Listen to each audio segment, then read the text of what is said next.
사랑하는 형제, 자매, 친구, 성도 여러분, 안녕하세요. 여러분은 이런 질문을 해보신 적 있습니까? 이번 튀르키예와 시리아의 지진으로 또 러시아와 우크라이나의 전쟁으로 어린아이들과 양민들도 수많은 사람들이 죽었는데 왜 이런 사람들이 죽어야 할까? 아니, 성경에 아담의 선악과 사건, 아브라함의 이삭을 제물로 드리는 사건, 또 욥이 고난을 당하는 사건, 또 다니엘과 세 친구들이 사자굴과 풀무불에 들어가는 사건 등을 보면서 왜 하나님은 이런 고난을 막지 않으셨을까 등의 질문을 해보셨습니까? 아니, 다른 사람은 말고 나 자신은 억울한 일이나 누명을 써본 적은 없으십니까? 그리고 어떤 질문을 했나요? 오늘 여기서 이런 일을 생각해 보겠습니다. 오늘은 하나님의 절대 주권이란 제목으로 여러분들과 함께 나누고 싶습니다. 첫째, 하나님의 절대 주권이란 무엇일까요? 이는 전능하시고 지극히 선하신 하나님께서 세상 만사를 하나님의 뜻과 계획대로 행하시는 것을 의미합니다. 즉, 하나님은 전지전능하시며 생명의 주인이시며 그분 안에 모든 선이 충만하신 것입니다. 또한 하나님은 모든 살아있는 것들에 대해 선한 목적과 계획을 가지고 계십니다. 또한 하나님은 예수 그리스도의 십자가를 통해서 거룩한 사랑과 선하심을 보여주셨습니다. 또한 모든 일들은 주관자인 하나님의 뜻대로 이루어지며 하나님의 허락 없이는 아무것도 일어날 수 없습니다. 이것이 하나님의 절대 주권입니다. 이와 관련하여서 인간 세상에 존재하는 악과 고통에 대해서 질문이 나오게 되는 것입니다. 두 번째로 하나님의 절대 주권에 대해 의심하는 질문에 대해서 살펴보겠습니다. 첫째, 하나님이 전능하고 선하시다면 왜 세상에 악과 무고한 고난이 존재하는가? 악과 이 무고한 고난이 존재한다는 것은 하나님이 악을 극복할 능력이 없거나 약하다는 뜻입니다. 그렇다면 하나님은 전능하신 분이 아니라는 것입니다. 두 번째로, 만약 하나님이 전능하다면 악을 극복하길 원하는 의지가 없다는 것입니다. 그렇다면 하나님이 악을 극복할 의지가 없다는 것은 악의적이라는 것이고 이것도 선한 하나님과는 거리가 멀다는 것입니다. 세 번째로는 하나님이 악의 극복을 원하지도 않고 할 능력도 없다면 하나님은 나약하고 악의적이지 않은가? 따라서 그분은 하나님이 아니다고 말하고 있습니다. 크게 네 번째로는 하나님이 악을 극복할 선한 의지도 있고 전능한 능력도 있다면 악은 도대체 어디에서 오는 것인가? 왜 하나님은 악을 없애지 않는 것인가 하는 질문입니다. 이러한 질문은 무신론자인 에피쿠로스, BC 341년에서 271년까지 산 그리스의 쾌락주의 철학자입니다. 이 에피쿠로스가 하나님의 존재를 부정할 목적으로 이상한 역설을 주장한 것이 처음입니다. 역설은 패러독스라고 하죠. 이것을 또한 딜레마라고도 합니다. 즉, 이걸 선택해도 모순이 되고 저걸 선택해도 모순이 되는 상황이라는 것입니다. 그러나 이 역설은 일리가 있는 것처럼 생각되나 잘못된 결론으로 이끌고자 했기에 지지를 받지 못했습니다. 그럼에도 이 비슷한 질문은 무신론자와 철학자들뿐만 아니라 기독교 학자들도 또한 성경에도 나오고 있는 것입니다. 이런 질문에 대해 악과 고통의 존재 이유나 목적을 설명하면서 하나님은 전능하시고 선하시며 정의롭다는 것을 변증하는, 즉 하나님의 절대 주권을 인정하는 변증이 나왔는데 이를 신정론이라고 합니다. 신정론은 영어로는 데오디스라고 하며 그리스어 데오스, 하나님을 말하죠. 디케, 정의의 신의 합성어로 하나님의 절대 주권을 주장하는 변증입니다. 셋째, 이제 신정론에 대해서 말씀드리고자 합니다. 하나님이 이 세상의 악과 무고한 고난을 허용하는 이유를 설명하고 그것이 하나님의 전능하심과 선하심에 반대되지 않는다고 변증하는 것이 신정론인데 여기에는 몇 가지 관점이 있습니다. 첫 번째 관점은 기독교의 정통적인 관점입니다.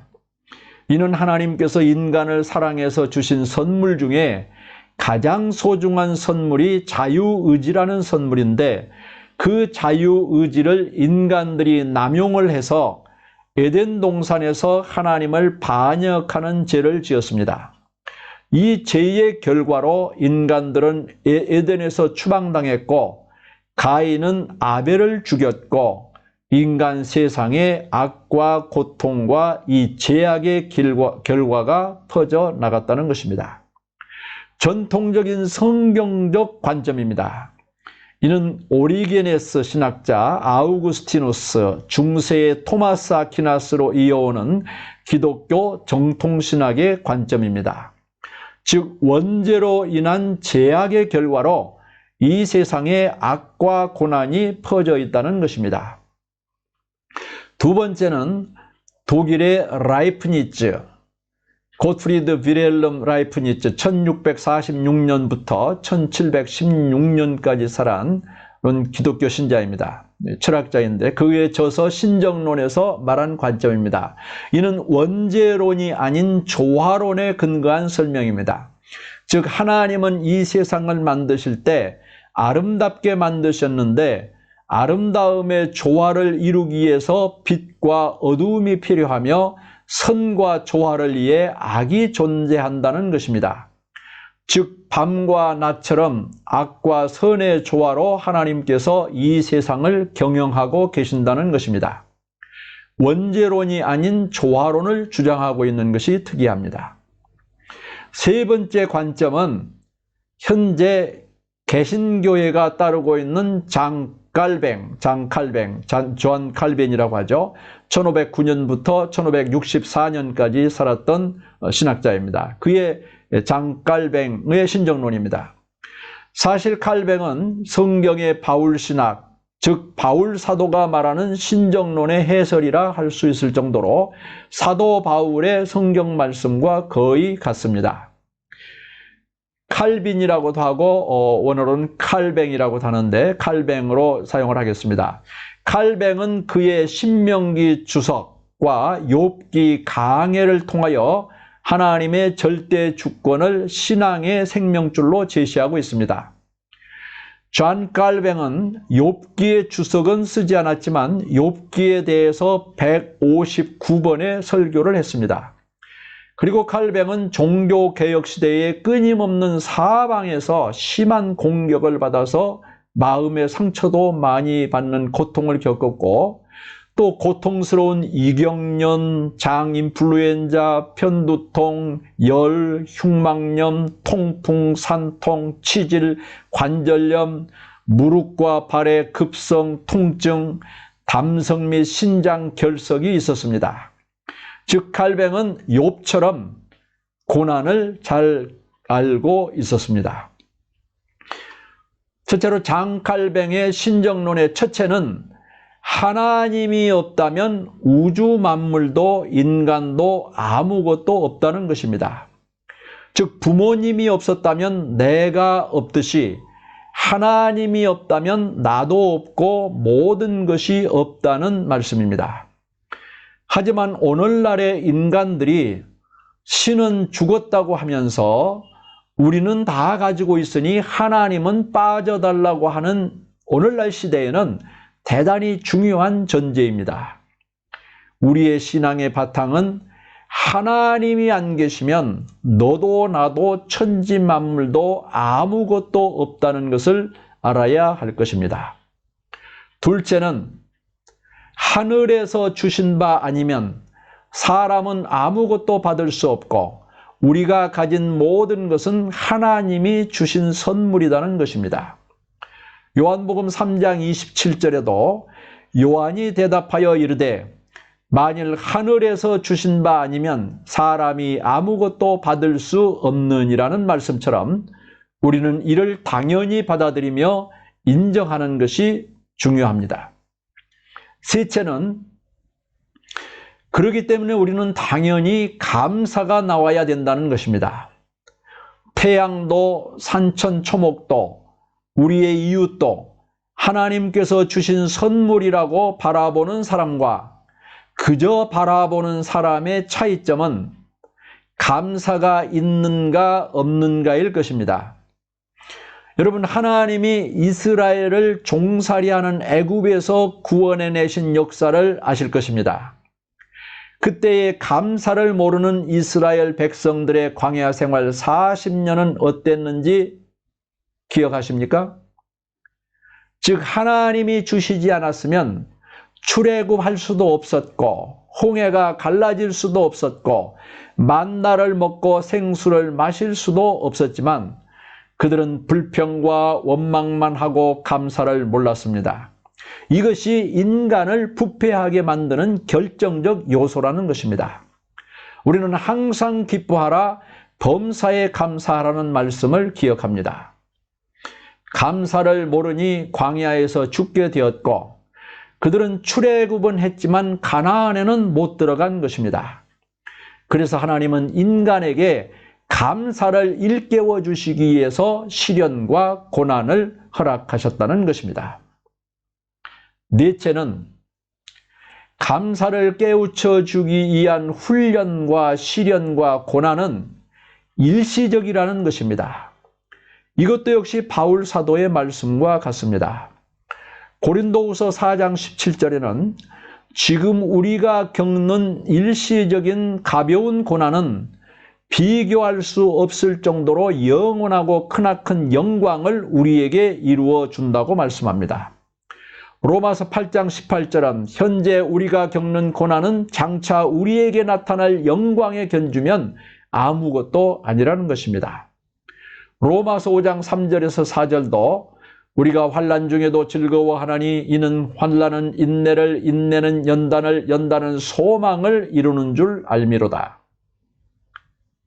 구약에도 욥기에도 이런 말씀이 있어요. 욥기 23장 10절에 나의 가는 길을 오직 그가 아시나니 그가 나를 단련하신 후에는 내가 정금같이 나오리라. 다섯 번째는 그러므로 환난 중에도 즐거워해야 한다는 것입니다.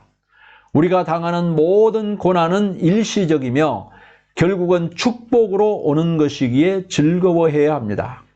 심지어 우리가 죽음 앞에 있더라도 죽은 뒤에는 하늘문이 열리고 하나님의 보좌가 있고 천사들이 기다리고 있다는 소망으로 기뻐해야 합니다. 이것이 장 칼뱅의 신정론입니다. 하나님은 절대 주권자로서 하나님 뜻대로 사랑과 선함으로 인도하십니다. 악과 고통, 불의의 문제도 신정론으로 이해하게 됩니다. 신정론이 없을지라도 우리는 하나님의 절대 주권을 인정하고 범사에 하나님의 뜻에 감사하며 항상 기뻐하며 사는 것이 축복임을 압니다. 이 위대한 축복이 여러분과 함께 하시기를 바랍니다. 이 하나님의 절대 주권과 신정론에 대해서 다음번에 몇 번 더 이야기하겠습니다. 빌립보서 4장 6절에서 7절 말씀을 읽으면서 마치도록 하겠습니다. 아무것도 염려하지 말고 다만 모든 일에 기도와 간구로 너희 구할 것을 감사함으로 하나님께 아뢰라.